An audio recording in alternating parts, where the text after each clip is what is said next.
Iniisip nyo ba yung iniisip ko mga show? Kung anong experiment or kagaguhan naman yung gagawin ko mga show? Tama! Gagawa tayo ng waterproof cellphone gamit ang ID case na ito. Tignan natin mga show kung gagana ba ito mga show, kung hindi ba mababasa yung cellphone natin mga show. Kaya dali-dali kong kinuha ang ID case na ito mga show at binuksan ko ito mga show. Para dito ko ilalagay yung cellphone mga show, kung di ba mababasa mga show. I-try natin to mga show no. Kasi wala tayong budget sa pro na waterproof mga show kaya kinuha ko na yung cellphone mga show para ilagay ko dito sa ID case natin. At ayan na nga mga show, ginawa na natin yung step 1 mga show, ang pagpasok sa cellphone sa Jelly Case ID mga show. Ito yung step 1 mga show, hinigpitan ko sa mga show para hindi papasok yung tubig mga show. Pagkatapos ng step 1 mga show ay proceed tayo sa step 2 mga show. Tumiretso na ako sa banyo mga show para kumuha ng tubig. Nilagay ko sa balde na maliit para dito natin ilulublob or itry natin yung cellphone na nakalagay sa ID case.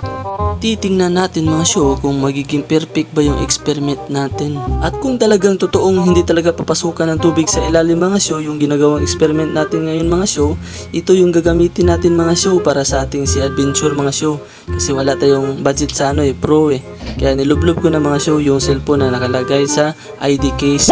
At pangatlong ginagawa natin mga show, natulog muna tayo mga show. Papalipasin muna natin yung gabi mga show dahil bukas na natin tingnan yan kung may nakapasok pa na tubig. Matulog ka muna ng mahimbing dyan, Junior Sutabak, para kinabukasan titingnan mo na yan kung meron bang nakapasok na tubig. At yan na nga, umagang kay ganda na mga show. Kaya dali-dali akong bumangon mga show para tiningnan ko yung nilublob natin sa isang balde. Kinuha ko na kaagad mga show kasi more than 14 hours na yung lublob nito Tapos tinaktak ko, tapos pinunasan ko muna sa kumot ko. Tingnan natin kung effective ba mga show. Sana nga walang nakapasok dito na tubig mga show. At dali-dali ko na pinunasan ito mga show para tingnan yung sa loob mga show no. Binuksan ko na mga show yung lock mga show.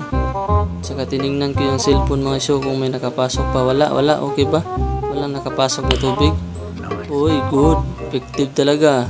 Okay yan, gagana pa rin yan. I-try mo daw kung gagana pa yan. Uy, hala. Patay, hindi na mag-on. Patay, effective nga. Effective nga mga show. Patay tayo dyan, hindi na mag-on. Ay, nakapasok talaga yung tubig Pati sa camera patay talaga. Hindi na talaga mag-on yan kahit anong pilit mo.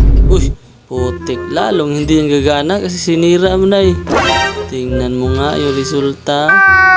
Mas lalo mong sinira yung cellphone Gagi ka talaga, Junior Sutabak, kahit ano nang iniisip mong kagaguhan Ay, balik mo na yung balde na yan.